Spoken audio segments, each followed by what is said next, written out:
Aşağı sen ne aldık? Bu. Bu ne? Bilmiyorum. Bunlar inşaat malzemeleri.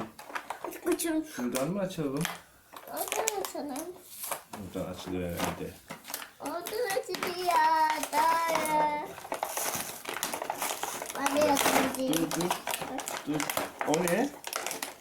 Bu asfalt düzleştirici. Buraya koy. Çıkardıklarını buraya koy. Hı. Bu da vinç. Evet. Vinç.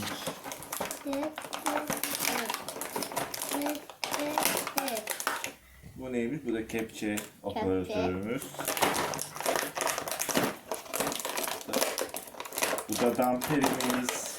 Dedem hemen. Evet. Şimdi bu yardımcı. Bunlar ne oluyor? Bilmiyorum. Bunlar da. Bizim şeyleri al. Evet, vincin. Bunlar da yolun uyarı şeyleri değil mi? Öyle şeyleri. Hı hı. Onu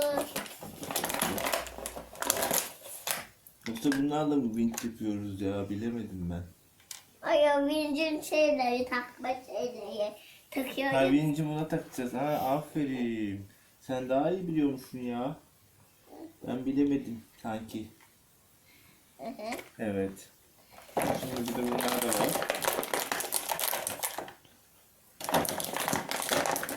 Onlar var. Evet. Sanırım başka bir şey var mı?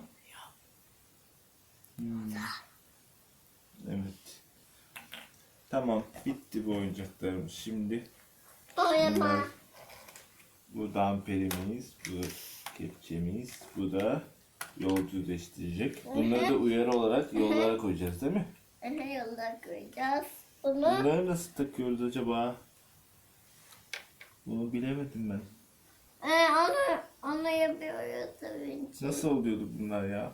Öğreteyim. Sen biliyor musun bunları nasıl koyduğumuzu? Böyle öyle boyasını tıkıyorsun. Burasına mı takıyoruz? He, evet sanki evet. Yo, buraya da olmuyor ya bu. Tamam. Altına mı oluyor? Yo. Anneciğim bunlar niye takılıyordu? Anne! Nasıl oluyor? Anne sen atıyorsun. Anne de bilmiyor. Ben bilmiyorum. Evet. Bundan Birbirine sonra takın onları. birbirine oluyor mu bakalım? Ben çekeyim. Böyle birbirine takılıyor ama. Bilemedim ben şimdi. Onu da şurasına takıyorsun. Nerededir?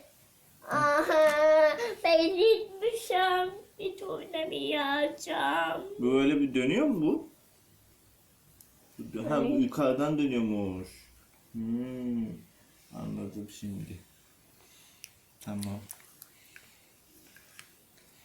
Bunlar da böyle açılıyor. Bu böyle kalkıyor mu, yukarıda duruyor mu?